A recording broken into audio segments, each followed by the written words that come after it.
गैरसमज झालेले आहे चित्रा वाघ मॅडमचे, त्याबद्दल मी ही प्रेस बोलवली आहे माझं स्पष्टीकरण देण्यासाठी.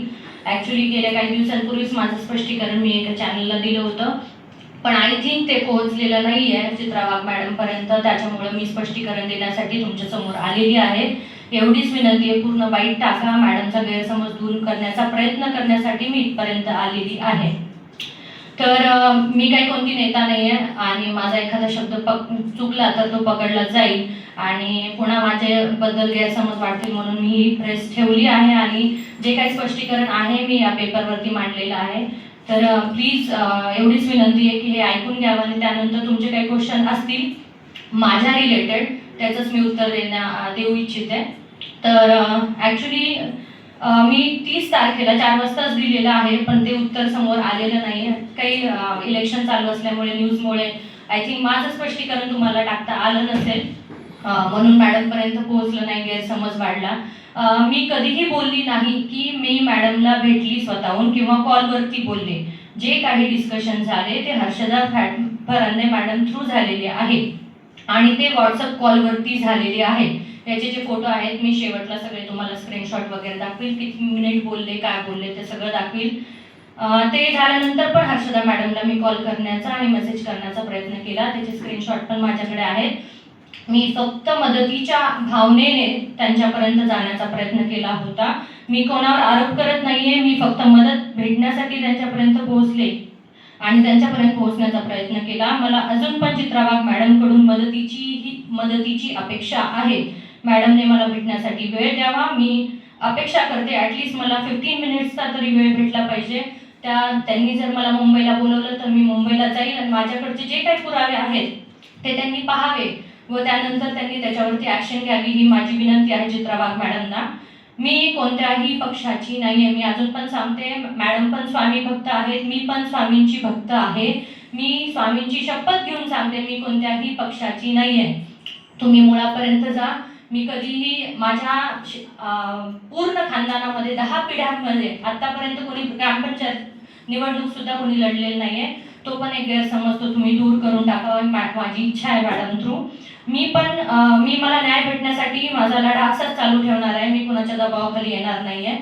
माझ्यावर खरंच अन्याय झालाय म्हणूनच मी हा व्हिडिओ टाकला होता आणि माझ्या प्रकरणाला कोणीही राजकीय वळण देऊ नये एवढी इच्छा आहे माझी.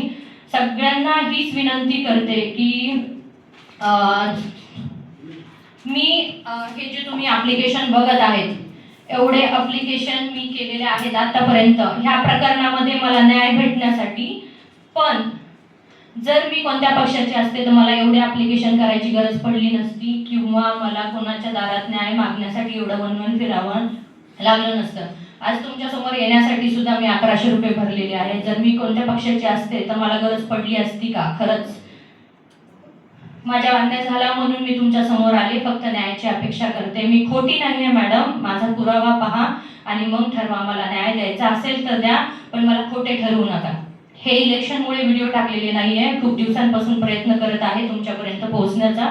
मी तुम्हाला ट्विटरवरती सुद्धा टॅग केलेला आहे, माझ्याकडे ईमेल आहे, ईमेलमध्ये मी फोटो सुद्धा मला मारहाण झालेले फोटो व्हिडिओज पण टाकलेले आहेत आणि त्याची डेट पण मी तुम्हाला दाखवते, म्हणजे ते पण क्लिअर होऊन जाईल की हे इलेक्शनमध्ये व्हिडिओ टाकला आहे का त्यांच्यापर्यंत पोहोचण्यासाठी मी खूप दिवसांपासून प्रयत्न करत आहे.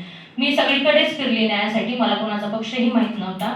मी न्यूजही पाहत नाही, मी तुम्हाला अजूनही सांगते मी न्यूज पाहत नाही. जे माझ्या रिलेटेड घडतंय असे प्रकार जे झाले, जसं वैष्णवी हगवणे मॅडमचं प्रकरण आहे किंवा आपल्या संपदा मुंडेचं प्रकरण आहे किंवा आता जे डॉक्टर गौरी पालवे यांचं प्रकरण चालू आहे, त्यानंतरच मी तुमच्या समोर आली आहे. इलेक्शनच्या काळामध्ये मी हा व्हिडिओ टाकलाय, असा गैरसमज करून घेऊ नका.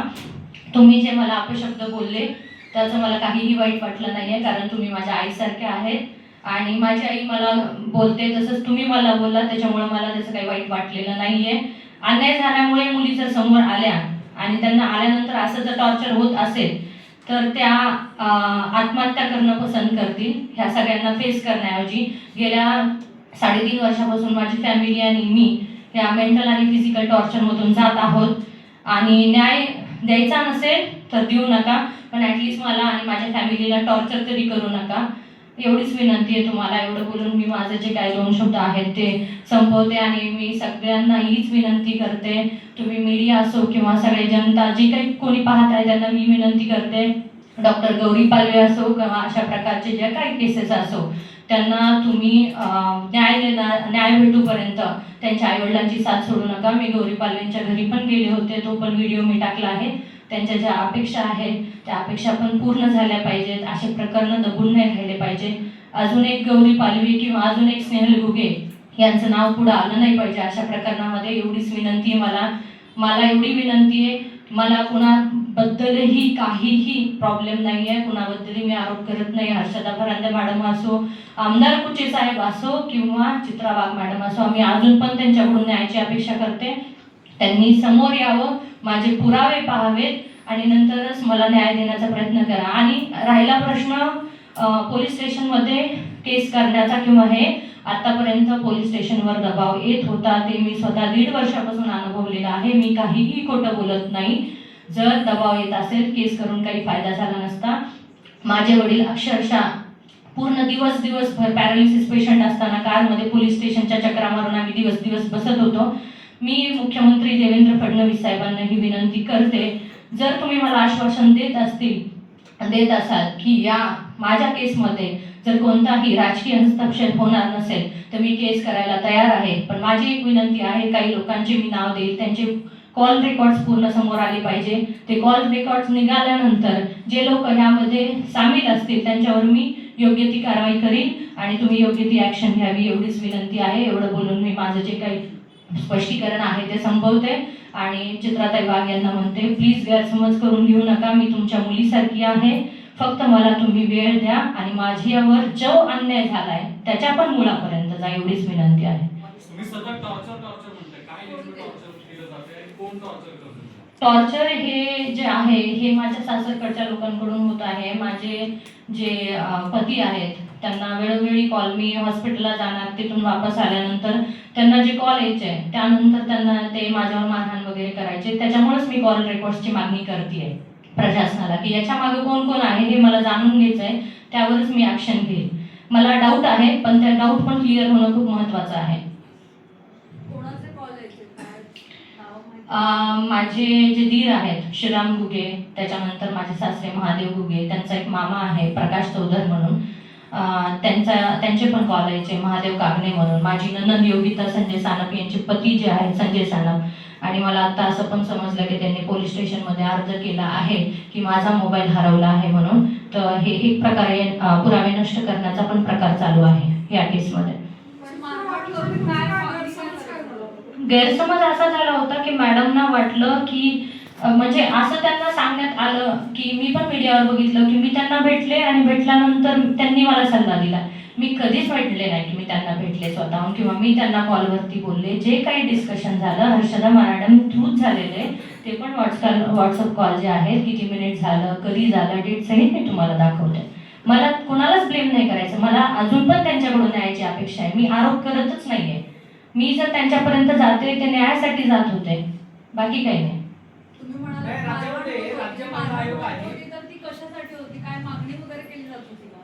म्हणजे सासरकडच्या लोकांकडून का? हो, मागणी केली जात होते. ॲक्च्युली माझे वडील पॅरालिसिस पेशंट आहेत. जेव्हा माझं म्हणजे आम्हाला बघणं वगैरे झालं होतं, फॅमिली समोरासमोर येऊन भेटल्या होत्या, सगळं डिस्कशन झाल्यानंतर मी त्या मुलाला 2दा रिजेक्ट केलं होतं कारण मला कुठेतरी डाऊट येत होता की काहीतरी प्रॉब्लेम आहे म्हणून. तर त्यानंतर माझ्या वडिलांना फायनल डिसिजन द्यायचा होता. त्या दिवशी एक दिवशी आधी मी दुसरा मुलगा पाहून आले होते. ॲक्च्युली फॅमिली थ्रू सगळं झालं होतं. ज्या दिवशी मला लंच टाईममध्ये माझ्या हॉस्पिटलमध्ये होते, लंच टाईममध्ये मला सांगायचं होतं त्यांना की मी तुमच्यासोबत लग्न करू शकत नाही. त्याच वेळी सकाळी 11 वाजता मला घरून कॉल आला की पप्पांना पॅरालिसिसचा अटॅक आला आहे म्हणून. मी त्या कंडिशनमध्ये नव्हते, मी खूप रडत होते. त्यावेळेस त्यांचा कॉल आला लंच टाईममध्ये. मी त्यांना बोलायचं म्हणत होते, माझ्या पतींचा कॉल आला. तर माझ्या मैत्रिणीने सांगितलं तिच्या वडिलांना असं असं झालेलं आहे. तर ते गाडी घेऊन आले आणि मला घेऊन औरंगाबादला गेले. पप्पांना ॲम्ब्युलन्समध्ये शिफ्ट केलं होतं औरंगाबादला. तिथे गेल्यानंतर माझ्या पप्पांनी त्यांना बघितलं तर ते म्हटले, अरे माझा छोटा जावई आला. माझे वडील ICU मध्ये. माझे वडील एवढे इमोशनल. त्यांचे आई वडील आले, मामा वगैरे भेटायला आले. त्यांनी खूप चांगलंपणा दाखवला आमच्यासमोर. पण जेव्हा माझे वडील त्या कंडिशनमध्ये ICU मध्ये म्हणले मला की माझी इच्छा आहे की तू या मुलासोबत लग्न कर. एक मुलगी जेव्हा आपले वडील ह्या कंडिशनमध्ये एखादी इच्छा बाळगतात त्यावेळेस कोणतीही मुलगी नाही म्हणू शकत नाही. तेच मी केलं 3-4 दिवसानंतर. आणि हे पण तुम्ही जे विवाहबाह्य संबंध आहेत बोलला आहे, विवाहबाह्य संबंध हे मी बोलले नाही आहे. लग्नाच्या आधी 2 मुलींसोबत लिव्ह-इनमध्ये ते होते. त्यांचे मी चॅटिंग्स वाचल्या, त्यांना लग्नानंतर कॉल आलेले हे बोललेले मी आहे. त्याच्यामुळे प्लीज मी जे बोलले तेच टाका, वेगळे काही गैरसमज होऊ देऊ नका. तुम्ही हे जे ते नक्की कुणाकुणाला केलेत आणि राज्यामध्ये राज्य महिला आयोग नावाची एक संस्था आहे, त्याला काही संपर्क साधला होता? हो, रुपाली चाकणकर मॅडमना मी संपर्क साधला होता, त्यांच्याकडे गेली होते. माझ्याकडे एक फोटो पण आहे, ज्यांना जेव्हा मी अर्ज करायला गेले होते त्यावेळेस त्यांनी रिसिव्ड कॉपी देण्यास मना केला होता. तर मी एक फोटो काढला होता माझ्याकडे प्रूफ राहण्यासाठी. त्यांच्या ते जे कर्मचारी आहेत त्यांच्यासोबत एक फोटो काढलेला होता. बरं, हे जे अर्ज मी दिलेले आहेत मी तुम्हाला सांगते डेट वाईज आणि मी कुठं कुठं दिले.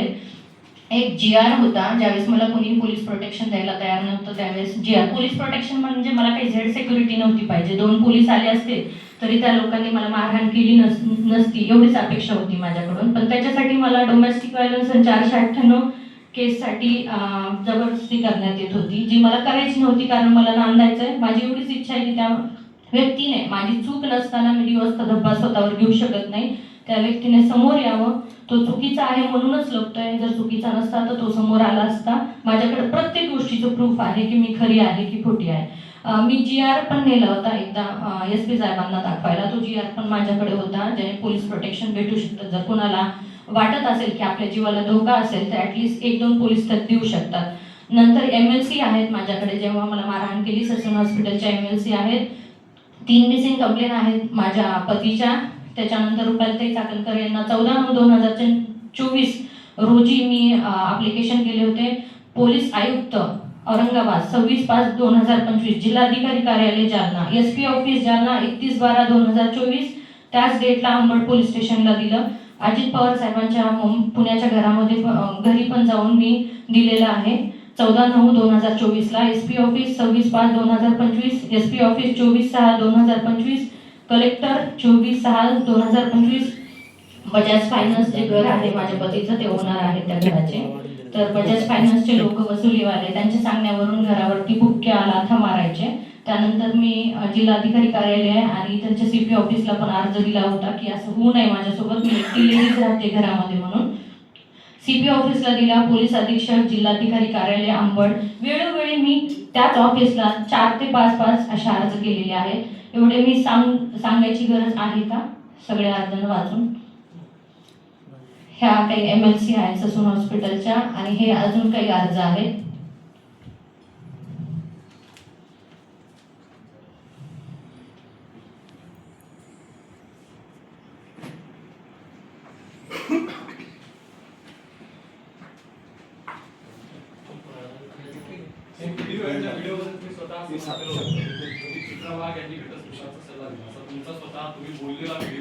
हो, ते जे आलं ते हर्षदा मॅडम थ्रू आलेलं आहे. जे काही आमचं डिस्कशन झालं ते स्वतः मी त्यांना नाही बोललेली, हे मी आधी पण स्पष्ट केले, आता पण स्पष्ट करते की मॅडम थ्रूच माझं डिस्कशन झालंय व्हॉट्सअप कॉलवरती. आणि जर या व्हॉट्सअप कॉलऐवजी जर नॉर्मल कॉल असते तर मला तुम्हाला प्रूफ पण करता आलं असतं, पण मला काहीही प्रूफ करायची इच्छा नाही आहे. मी त्यांच्याकडं फक्त न्यायाच्या हिशोबानेच गेली होती आणि मी अजून पण त्यांच्याकडून न्यायाची अपेक्षा करते. हो, तुम्हाला दाखवू शकते का मी? हर्षदा फरांदे मॅडम बोलायचे. त्यांच्या थ्रू मला हे मेसेज भेटला असं म्हणले मी. विश्वास का म्हणजे सर कसं असतं ना, ज्यावेळेस आपण या कंडिशन मधून जातो ना त्यावेळेस ना माणूस ट्राय करतो की कोणाकडून मदत भेटेल. मी एवढे ऍप्लिकेशन केले, मी दारोदार फिरत होते सगळ्यांच्या की मला मदत भेटेल म्हणून.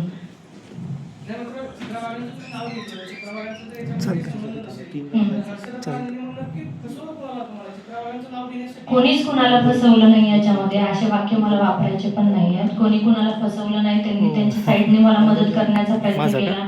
नंतर मी मदत, त्यांची चॉईस आहे रिस्पॉन्स द्यायचा नाही मदत करायची की सर, नाही. एक मला तुम्हाला विनंती करायची, असे क्रॉस क्वेश्चन माझ्या मुलीला विचारू नका, जेणेकरून तिचा एखादा शब्द धरला जातोय आणि आमची फॅमिली टॉर्चर होतीये. प्लीज एवढ्यावरच बंद करा. शिंदे, चित्रा वाघ यांनी घटस्फोट यांच्या तुमच्याकडे परंतु असं म्हणाले चित्रा वाघ वाईस बॉलचे त्यांना सर मी तुम्हाला एकदा दाखवू शकते का हे सगळं, कारण कसं आहे ना, दाखवलेलं बरं राहील असं मला वाटतं. जे काय बोलले मी व्हॉट्सअप कॉल थ्रूच बोललेली आहे. त्यानंतर शेवटला मॅडम म्हणतात ना, एकदा मी तुझे साहेबांना फोन केला आणि त्यानंतर ह्याचं डिस्कशन झालं नाही. त्याच्यानंतर पण मी हर्षदा फरांदे मॅडमला मेसेज केलेले आहेत. याच्यामध्ये बघा 6 नोव्हेंबरचा मेसेज आहे, तुम्ही झूम करू शकता याच्यावर. मी त्याच्यामध्ये लिहिलंय, मॅम मला तुमच्याशी खूप इम्पॉर्टंट बोलायचे आहे. तुम्हाला जेव्हा वेळ भेटेल मला सांगा, मी कॉल करते. माझ्यासोबत कधी पण होऊ शकतं. माझ्या सासरकडच्या लोकांपासून मला मीडियासमोर यायचे आहे. माझ्या जीवाला धोका आहे. हे मी 6 नोव्हेंबर 2025ला मॅमला मेसेज केला, हर्षदा फरांदे मॅडमला. त्याच्यानंतर त्यांचा काहीही रिस्पॉन्स इथं आलेला नाही आहे. कॉल केले, त्यांनी रिसीव केले नाही आहे. आणि ती त्यांची चॉईस आहे की मला त्यांना मदत करायची इच्छा आहे का नाही आहे. मी कोणाला जबरदस्ती करू शकत नाही याच्यामध्ये. खाली पण मी मेसेज केले जेव्हा आपली गौरी पालवे यांचं प्रकरण झालं, मॅम अजून एक मुलगी गेली आहे, जेव्हा मदत मागते तेव्हा प्लीज मदत करा म्हणून. नक्की भांडण कशावरून झालं तुमचं आणि पतीचं? नक्की भांडण कशावरून झालं आणि हे सगळं प्रकरण घडण्याचं कारण काय? जर त्यांचे लग्नाआधीचे संबंध असतील तर मग लग्नानंतर असा कोणता विषय झाला की तुम्ही आज या सगळ्या प्रकरणापर्यंत पोहोचलेला आहात? सर मला मारहाण होत होती, डेली मारहाण होती. मी डेली फिजिकल टॉर्चर मधून जात होते. माझ्या वडिलांची तब्येत खूप खराब होती. ते जस्ट ICU मधून बाहेर आलेले, पॅरालिसिस मधून चाललेले. आपला समाज एवढा काही मॉडर्न झालेला नाही आतापर्यंत की जेवढी इज्जत पहिल्या लग्नामध्ये मुलीला भेटते तेवढी दुसऱ्याच लग्नामध्ये भेटते. आज एक खराब निघला, दुसरा त्याच्यापेक्षा जास्त खराब निघला तर काय म्हणतील, मुलीमध्येच काहीतरी दोष आहे. मला नाही वाटत अजून आपला समाज एवढा मॉडर्न झालेला आहे म्हणून. डिमांड हे होतं की त्यांची लायकी नव्हती, तर जेव्हा लग्न करायचं होतं त्यावेळेस आम्हाला म्हणे की 15 दिवसात लग्नासाठी मागं लागले. त्याचे मामा आणि वडील यायचे, वडिलांना भेटायचे. माझी आई म्हणायची की तुम्ही एवढी गडबड का करतात, बघायला 25 लोक आले आणि जेव्हा लग्न जमायचं आहे त्यावेळेस 2च लोक कसं काय तुम्ही येतात, मामा प्रकाश चौधर आणि महादेव घुगे. म्हणजे तारीख फिक्स करताना फक्त त्याचे मामा बाळासाहेब चौधर आणि त्याचे वडील आले. मग वडील आल्यानंतर माझ्या मिस्टरांना मी ते खुर्ची असते ना चाकात त्याच्यावर आणलं आणि व्हीलचेअरवर, आणि त्यांना विचारलं की बाबा तुम्ही दोघंच का बरं आलात, मला काहीतरी प्रॉब्लेम वाटतोय मुलामध्ये. मी तेव्हाच ते डाऊटफुली वाटत होतं. तर ते म्हणे तुमच्या घरात पेशंट असल्यामुळं आम्ही तेवढं ॲडजस्ट केलंय. नाही म्हणलं, जर प्रॉब्लेम आला तर माझी मुलगी 18 तास अभ्यास करून एवढं तिने कडक हे काढलेलं आहे जीवन, आणि पुढं जर तिला त्रास झाला तर मी तुम्हाला सोडणार नाही. हे वाक्य माझे अजून आहेत आणि त्यांनी कबूल करावं ते समोर बसून. आणि ते बोलले मी अशीच कोणावर आरोप करणार नाहीये. जे मला बोललं गेलं की आम्ही जाऊन तिकडं मुंबईला जाऊन भेटलो, हे केलं ते केलं, ह्या सगळ्या गोष्टी माझ्या नंदेने माझ्या समोर बोललेल्या आहेत. मला काही स्वप्न पडलं नाही कोण कुणाला भेटलं, कोण कसं गेलं काय. मी कधीही एक वेल एज्युकेटेड मुलगी आहे. मी न्यूरो फिजिओथेरपिस्ट आहे, MPT KM hospital from Mumbai. माझं PG झालेलं आहे, पीड्स आणि ॲडल्ट स्पेशालिस्ट आहे. मी PG एंट्रन्स स्टेट टॉपर आहे. तर मी असे कामं विदाऊट एनी प्रूफ करणार नाही. जे मला बोललं गेलं तेच मी बोलले. आणि मी अजूनही सांगते मॅडम, चित्रा वाघ मॅडमला, मला तुमच्याकडून फक्त न्यायाची अपेक्षा आहे. मी तुम्हाला आरोप करत नाहीये, गैरसमज दूर करा.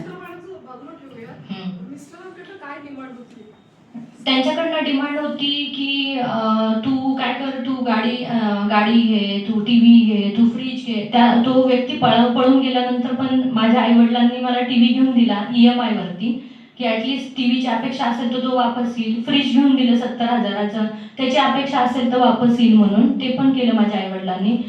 एखादे पाहुणे पुण्याला आले तर ते लोक म्हणायचे, म्हणजे माझे पती म्हणायचे, त्यांचे आईवडील आलेले होते तर त्यांचे पती म्हटले, सासरे म्हणले की त्यांना आपण घरी बोलू.